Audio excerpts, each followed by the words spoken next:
finding and adding friends. Okay, so now that you have your profile and you're ready to move forward, it's time to start getting friends.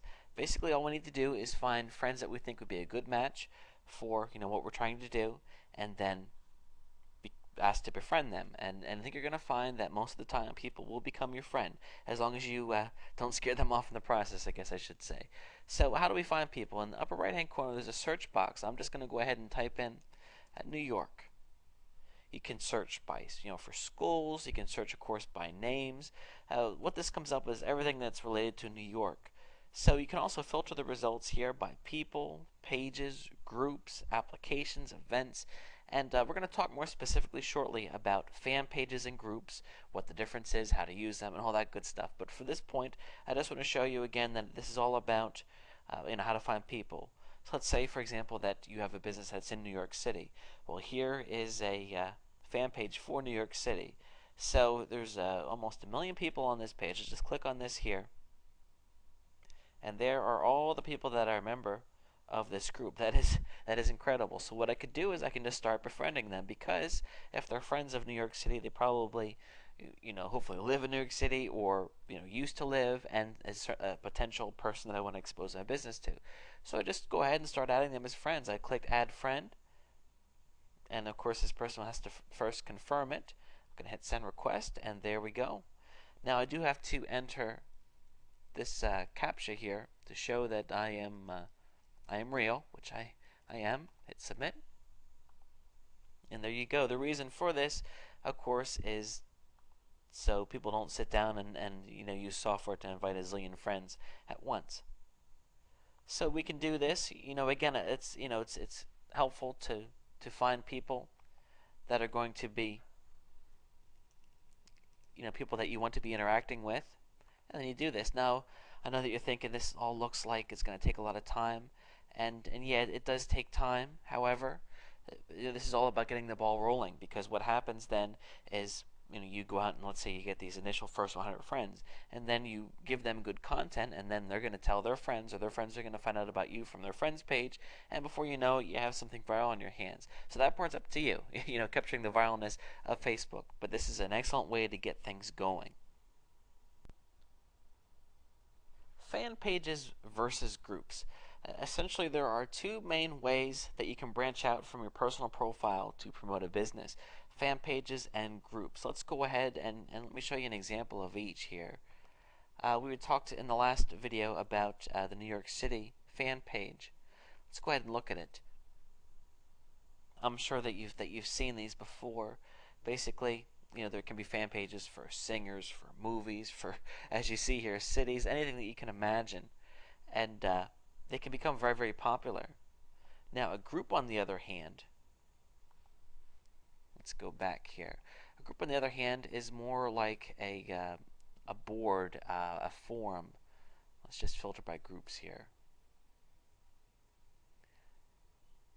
Okay, where you're from New York City when. Okay, so this is just for fun group where New York City people, hang out. The thing about a group is, of course, it's more interactive, because what happens is you go in here and it's just like a forum or a bulletin board. There are a lot of posts that go on. You can converse with other people. So, a group encourages more interaction.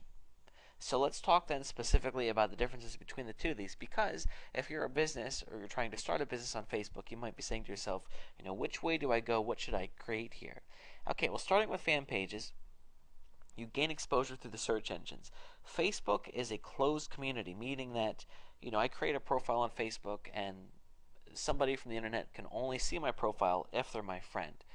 This is a mistake that MySpace made, because anybody can see anybody's MySpace page, generally speaking, by default, and things didn't work out so well for MySpace. Facebook has overtaken them because it's more private, and this fan pages is a way to bring that back. Because the problem is, your Facebook page could be, incredible, have lots of great information, but the search engines are not going to see it. And if you've done a lot of marketing for your website, I'm sure that you know that it's a good thing to have as many things in the search engines as you can. So having a fan page that is actually ranked in the search engines can be a great tool that you have, because it can get you exposure from the actual search engines. So long story short, if you have a fan page for your business, ideally when somebody does a search on Google for your business, your Facebook fan page will come up, which gives people an immediate way to see that you're a pretty cool business. You have this fan page and you have all these fans. You must be credible. It does not allow you to do mass messaging to everyone that is a fan. Now, groups can. We're going to talk about that in a minute, but this is a big setback of fan pages, because obviously it would be great when you have fans if you could send everybody a message at once, and you can't do that with fan pages. So keep that in mind.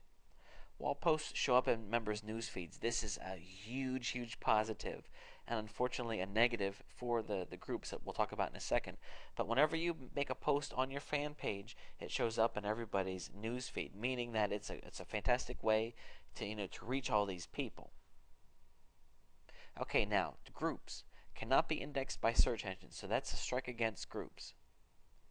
They do allow you to message everyone at once, up to 5,000 people. So if your group grows to be more than that, then you can't do the mass messaging anymore. However, especially when you're just starting, you need all the help that you can get, and being able to message everyone at once is really cool. Trust me, in fact you could pay a lot of money to gain the software to be able to message 5,000 people safely at once. And here Facebook's giving it to you for free, so that's a great thing to have.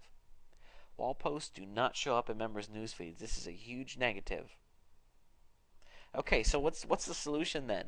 I'll tell you what, I have to recommend that you do both. I'm not saying that you need to do both from the beginning. I would say start out with a fan page just to get things going, and then once you start to have people, create a group, because if you're going to have more people to move into the group from the beginning, you can head up your fan page, and then you're going to have the group start off with more people right from the start.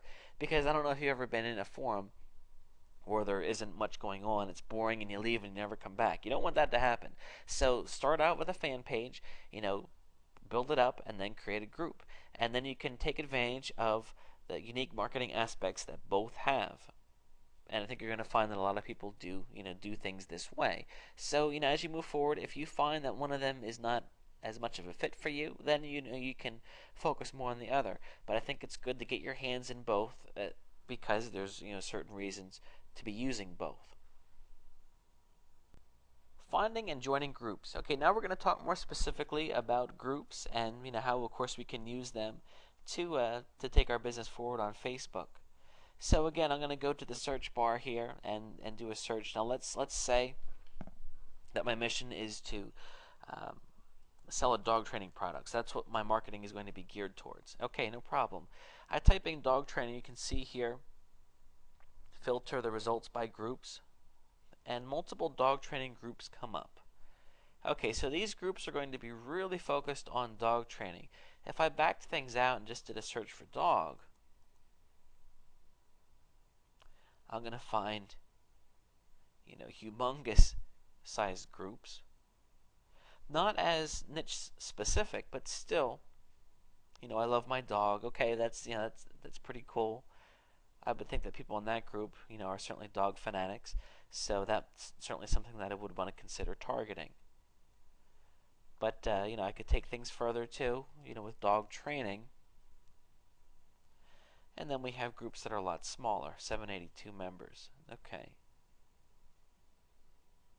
So to join the group, I just go ahead and join that group. And then from here, of course, you can go in. Here's the discussion board. There's 108 discussion topics. And if you're an expertise dog trainer, you can go in here and start reading things that people are posting. Preparing for second dog. I'm sure this is a common problem that people have. And then you can read, and then of course you can post advice to someone, and then ideally people in this group are going to come, they're going to see the advice that you posted and say, wow, such and such really knows their stuff about dog training, and they're going to add you as a friend. And then of course you have your unique position to be promoting your products. Maybe you have some dog training videos that you created, or let's say that I take a broader approach, and the product that I'm selling is actually there's a popular ClickBank product about how to create your own dog food from homemade dog food, simply because there's been a lot of concern over the processing dog food. Is it really safe? Is it hurting your dog? Okay, so looking at some more general um, dog groups here, just this group is just called dog. 1,000 members. Uh, and you can spend some time. There's over 500 results, so you can find ones that are huge. Here's one, for animal abuse, dog cruelty. That might not be, of course, as good of a match. But of course, you go into these groups here, and again, I could be marketing things like dog food. Dog food, of course, there's a lot of concern about buying over-the-counter dog food because of the chemicals and the processing and all that stuff. So there are products out there that teach you how to make your own dog food. So if the connection here is that all these people in this group have dogs, or at the very least love dogs, these are the people that I want to be putting myself in front of. So again, I just go into these groups and just start interacting. Another thing that I can do, even without joining the group, I have access to everybody that's in each group here. I just click on that, and again, there they come up, and I can go ahead and just start adding them as friends and hoping that they'll add me back. And again, you're going to find out that not everybody's going to add you, but a lot of people will, and then that puts you in their sites, and you can be marketed to them as well. You can even go as far as posting on their walls, though you want to be careful with that, because they might just, if you're too forceful, they might just say, hey, you know what, I don't want to be your friend anymore, sorry. So you're going to learn, of course it's going to depend on your niche as well, but you're going to have to feel things out. Again, you want to keep in mind that doing these things in the beginning is going to take more time on your end, but once things start rolling for you, as long as you have good content and give people a good reason to be hanging out with you, then things are really going to multiply for you, which is exactly what you want. And honestly, that's what social networking is all about.